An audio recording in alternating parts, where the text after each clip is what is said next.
I'm so sick of doing all this work just to be the most mid bitch you ever seen.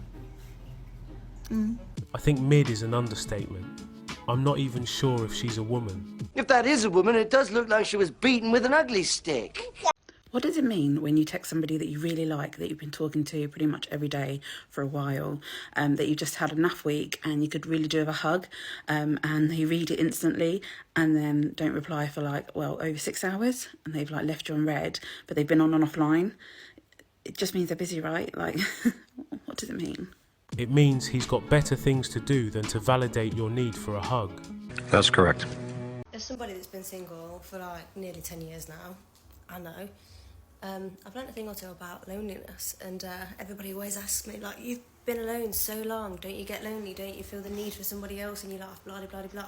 But do you know when you've got to that point of where you've just had enough of people because you've worked so hard on yourself that you just don't have the capacity to take on somebody else's shit and allow them space to work on them and let them be in all your shit, and you can never really find the right balance between masculine and feminine because lads are very feminine, and I was one of the females that took on the masculine role of things.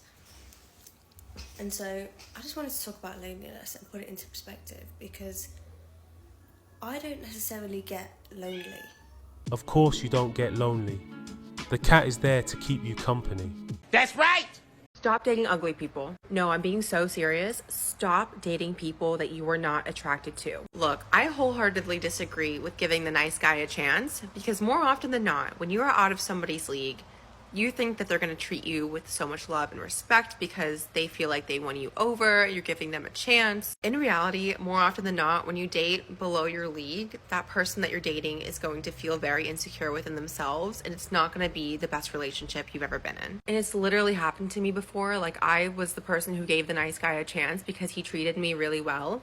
In the beginning, I wasn't attracted to him, but I thought, okay, he's a great person, feelings can grow, let me just spend more time with him. It ended up being the worst narcissistic abusive relationship of my entire life. I am still recovering from that. So for me, it is so important to date somebody that I am attracted to, not just somebody who's in my league, but somebody who has the same core values as me. For me, it's really important that we align on the big three, which is family, politics, and religion. And I feel like this is not talked about enough because so many people are oh, just give the nice guy a chance, they treat you so well, just see where things go. I'm sorry, but physical attraction is there or it's not there, okay? It's not something that necessarily grows.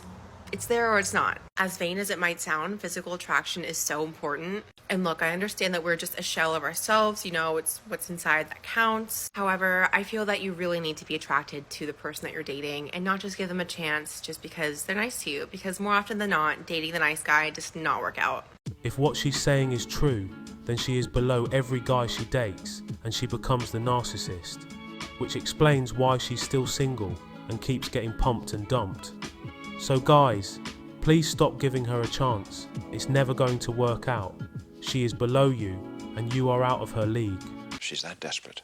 At first it was kind of funny, ha ha ha, I'm going to be single forever, I'm going to die alone. Now it's been 3 years, it's not that funny anymore.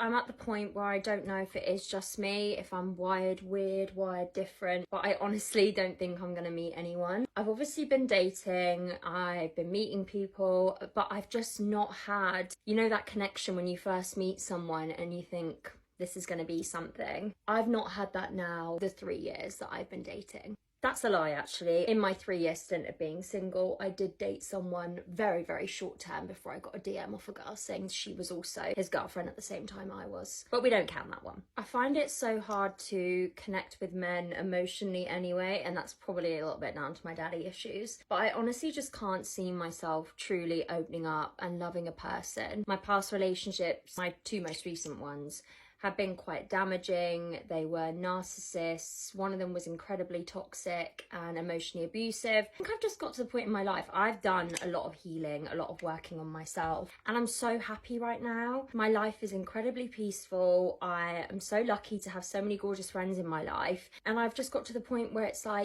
Do I need to keep pushing something that I feel isn't working? I like going out on dates. I think they're fun, but I hate it when you go on a date and you can feel, at least for me, fairly instantly if there's a connection or not.